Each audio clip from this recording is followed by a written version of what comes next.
तो ये एपिसोड आपकी लाइफ ट्रांसफॉर्म कर देगा।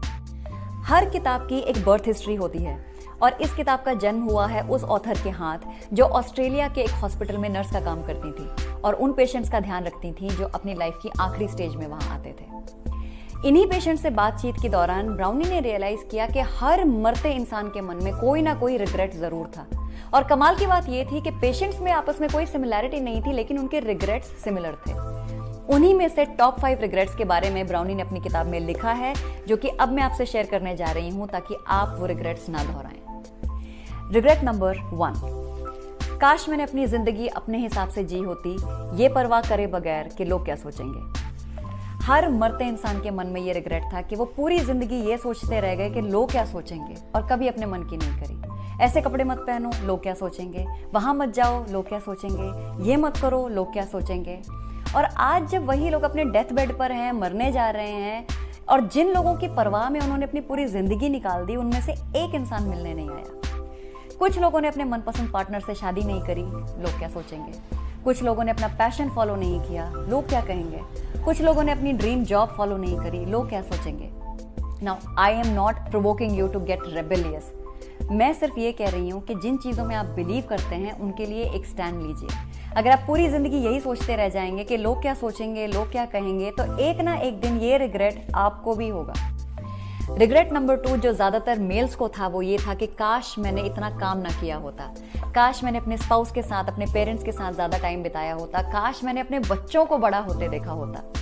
यहाँ ऑथर का ये मतलब बिल्कुल नहीं है कि आप हार्डवर्क मत कीजिए, but if you are becoming successful at the cost of your youth, वो प्राइम टाइम जो आपकी लाइफ में कभी लौट के नहीं आने वाला है, then you are paying a phenomenally heavy price for that success. तो अपनी लाइफ को प्लान कीजिए, जो लोग आपके दिल के करीब है ना उनके लिए समय निकालिए, वरना एक ना एक दिन ये रिग्रेट आपको भी होगा।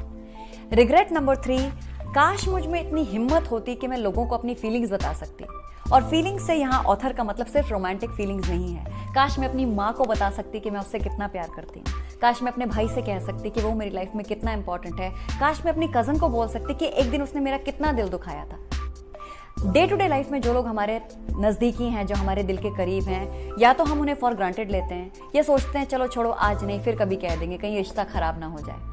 अगर आपके मन में कोई ऐसी बात है जो आपको लगता है कि आपको कह देनी चाहिए, इंतजार मत कीजिए, उसे बोल दीजिए, वरना एक ना एक दिन ये रिग्रेट आपको भी होगा। रिग्रेट नंबर 4, काश मैं अपने दोस्तों के टच में रहता, उनके साथ थोड़ा और टाइम स्पेंड करता। और याद रखिए ये वही दोस्त हैं जिनके बिना एक समय पर हमारी जिंदगी नहीं चलती थी।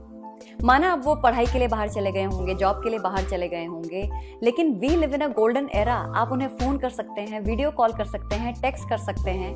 Please get back to your friends, वरना दोस्तों को खो देने का रिग्रेट आपको भी जरूर होगा। रिग्रेट नंबर 5, काश मैंने अपने आप को खुश रहने दिया होता। हर मरते इंसान ने ये बात मानी है कि उसे पता था उसे किस चीज से खुशी मिलती है, पर उसने अपने आप को वो काम नहीं करने दिया या जिंदगी भर ये सोचा कि उसकी खुशी किसी और से जुड़ी है।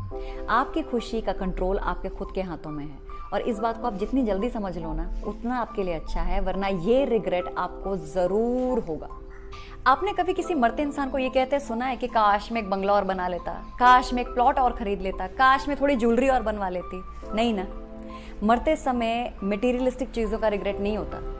रिग्रेट उन चीजों का होता है जो हमारे आसपास थी, हमारी रीच में थी, लेकिन हमने फिर भी उनकी कदर नहीं करी। इस किताब से ना मैंने कुछ और सीखा हो या